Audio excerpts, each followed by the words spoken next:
If you are a current federal employee and you turn on the television, if you open your internet browser, if you listen to the radio, you see and hear all kinds of stories about how federal employees are being targeted for job elimination because there is waste, fraud, and abuse in the government. And in order to root out those things, this current Trump administration has to dismantle government agencies and reduce the federal workforce. But there's still some employees that are more targeted than others. And today I'm going to show you who those employees are.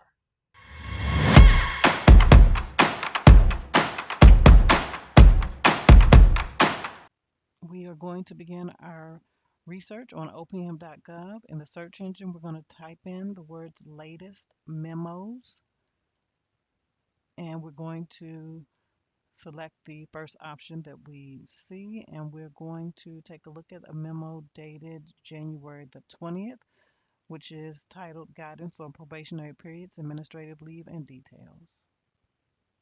Now, all of these memos are to the heads and acting heads of departments and agencies, and they are from Charles Ezell.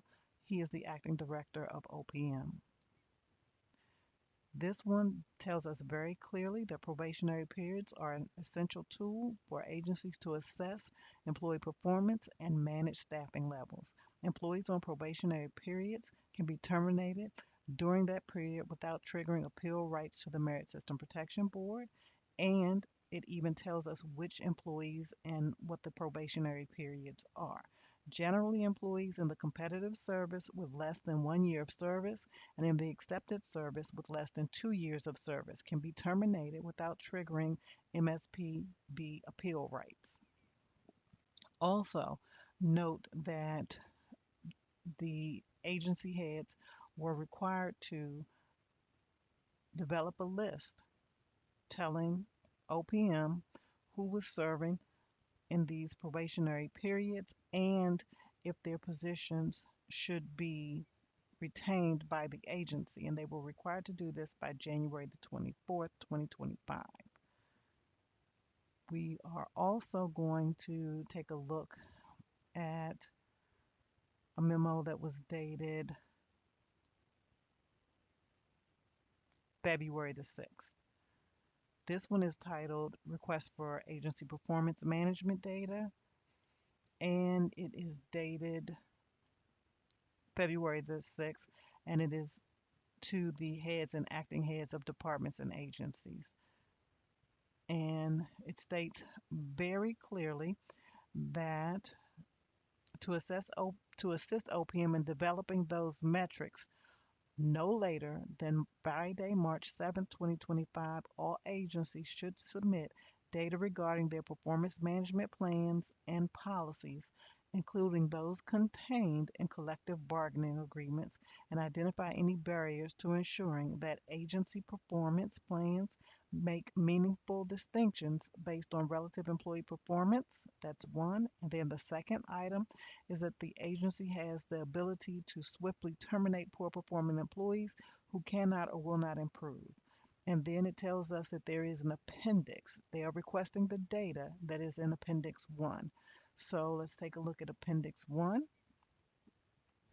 And this information advises us that all employees who received less than a fully successful performance rating in the past 3 years, that information should be gathered and sent to OPM along with the name, job title, pay plan, series, grade, agency, component, and duty station of that employee, whether that employee is under or successfully completed a performance improvement plan within the last 12 months, whether the agency has already proposed or issued a decision under Chapter 43 or Chapter 75 or equivalent procedures, and the outcome of any such decisions, and whether the action is currently appealed or challenged by that employee and under which procedures that employee has challenged. So, did the employee use the U.S. Merit System Protection Board?